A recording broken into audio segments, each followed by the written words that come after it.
women, we are so powerful. We are powerful beyond belief. And one way that we are powerful is through our communication.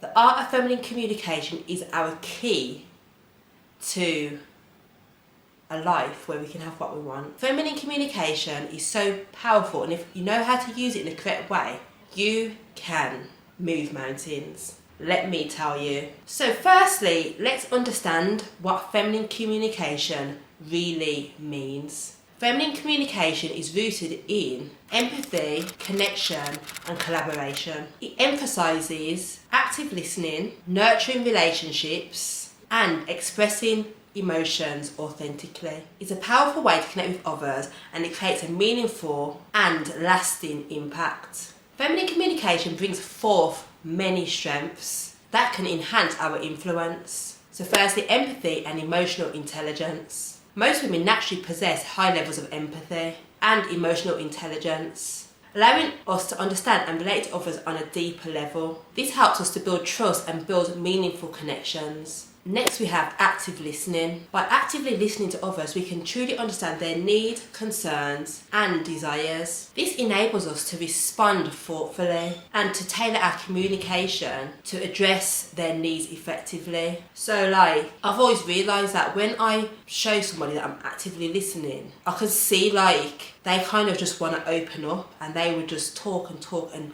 kind of let you know what it is that they want or what it is that they need. When you are listening to somebody but listening to respond and actually properly listening, you can see that people don't really want to share as much as they would if they knew that you were actively listening. So listening to somebody and letting them know that you are listening to hear them, it has a major effect on how somebody communicates with you. Feminine communication emphasises collaboration over competition, fostering a sense of teamwork and unity. By creating strong relationships, we can build a supportive network and unlock greater opportunities. And by saying that, sometimes as women, we don't realise that we are so much better as a team. Sometimes when you work together with people, you can accomplish so much more. So in that point, the building of relationships through collaboration and realising that most of us are going or heading towards the same prize enables us to build strong networks and get even further on our journeys. So yeah, ladies, it's all about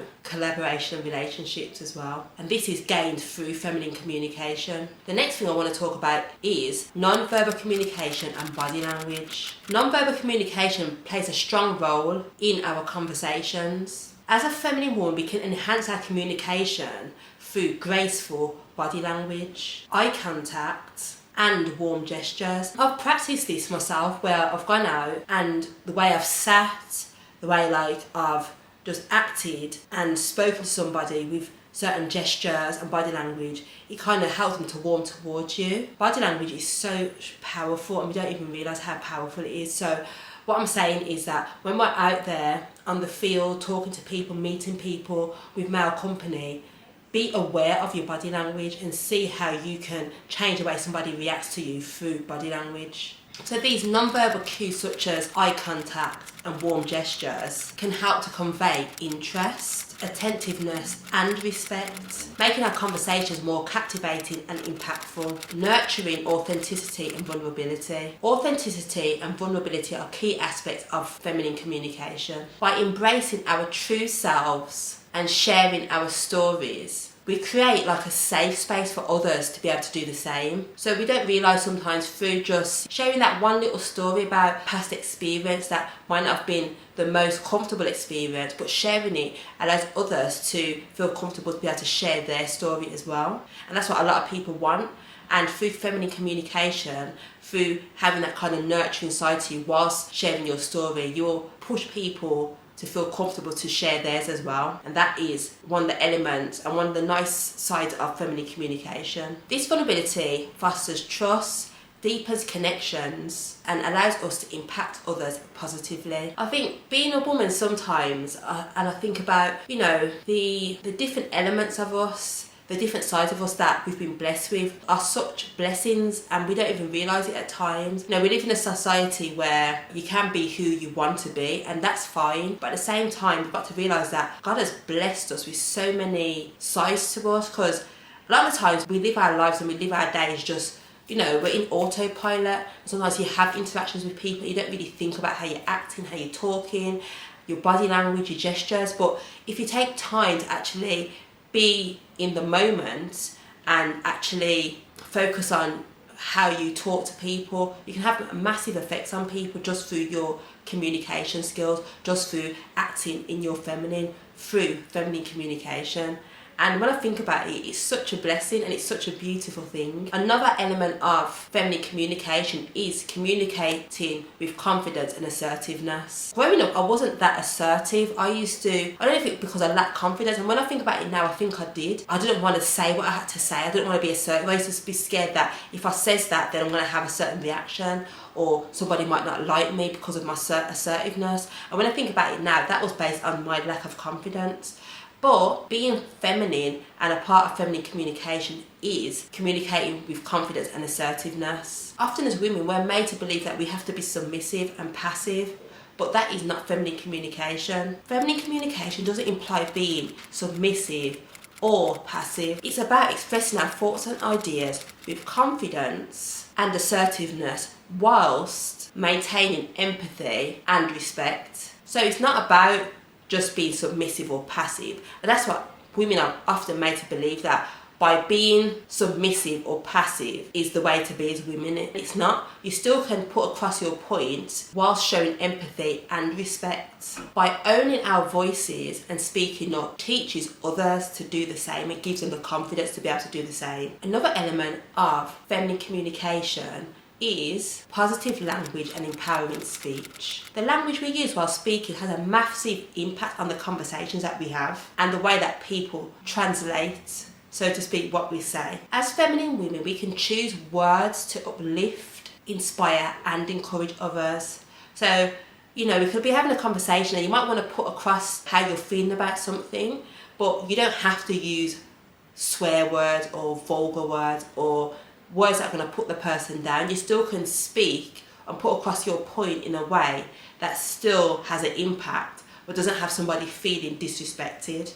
By using positive language and empowering speech, we create an atmosphere of motivation and support, leaving a lasting impression on those that we interact with. So we have to always remember that we leave impressions with people, and things that we can say, words that we use can cut people in half. Our words can really affect people. I remember growing up and used to say that sticks and stones may break my bones, but words will never hurt me. That is, I don't know who made up that poem or that rhyme, but it's a load of rubbish, because words can have impact on people. Words can cause people to commit suicide. Words can cause somebody to not even want to do the thing that meant the most to them or the thing that they enjoyed the most. I remember in the book, The 4 Agreements, one of the 4 agreements is to speak with impeccable word. And there was a story in the book where there was a little girl and she used to love to sing. Something along these lines. I read the 4 Agreements back in 2010, and I remember a story in there very vaguely, but I remember it was a little girl. She loved to sing and she used to always be bellowing out all day singing and everything like that. And one day her mum was had a bad day at work and she came in and she said, shut up, you don't even, how you sing sounds horrible, or something like that. But she was just being nasty because she just didn't want to hear anything. She'd had a bad day at work, she didn't want no noise. From that very day, that girl never ever sang again because of what her mum said. It was only words, but she took them words as the truth, and it really hurt her, and she never sang again because of what her mum said. So we should always speak impeccable words. Always mind the words that we use when we're trying to explain something to somebody. Even if we're trying to tell somebody that they hurt us, say it in a way that won't hurt them in turn, because we don't want to be doing tit for tat. Always try and speak in a way that kind of can make people think rather than want to rebel against what you says. You want to leave a lasting impression on people with what you say and the words that you use. Here are some ways to apply feminine communication in different areas of your life. Your personal relationships. Nurture deeper relationships with loved ones by actively listening, expressing empathy and validating emotions. In professional environments, use feminine communication to create collaborative working environments. Build strong professional relationships and lead with empathy, leadership and advocacy. Embrace feminine communication in leadership roles by leading and inspiring others and fostering a sense of belonging and advocating for positive change. So another side of feminine communication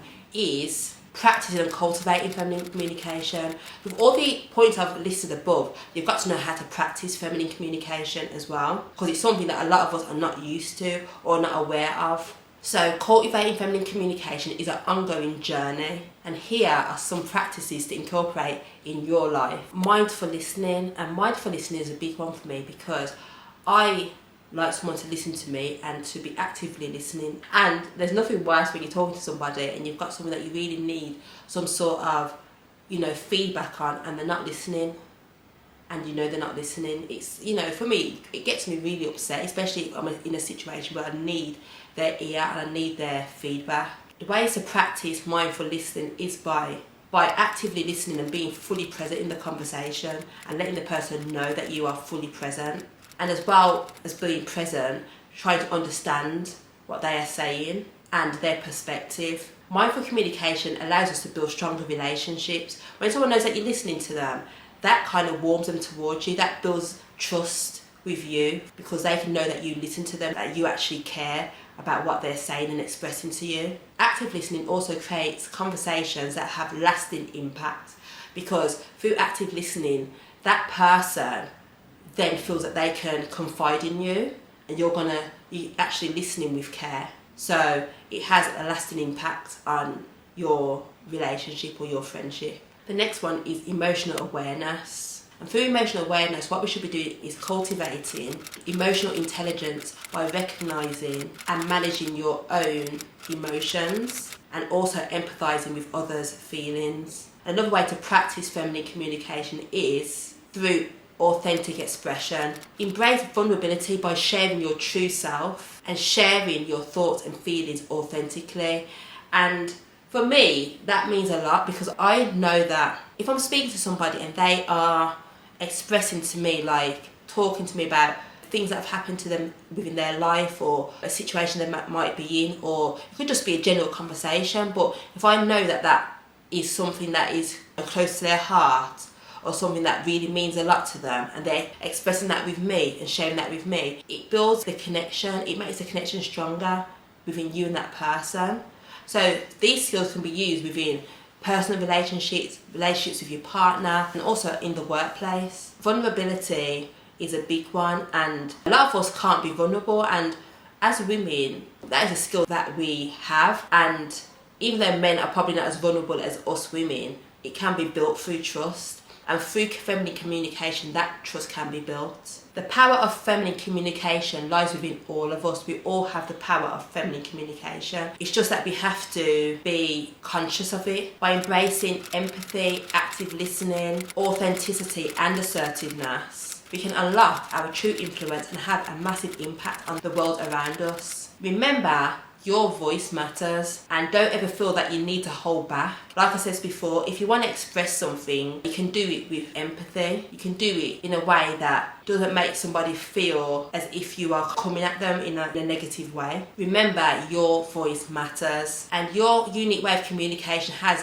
the power to create lasting change. Anyway, that's it from me for today. Don't forget to love thyself, and don't forget to like, comment and subscribe, and to tell a friend, to tell a friend, to tell a friend.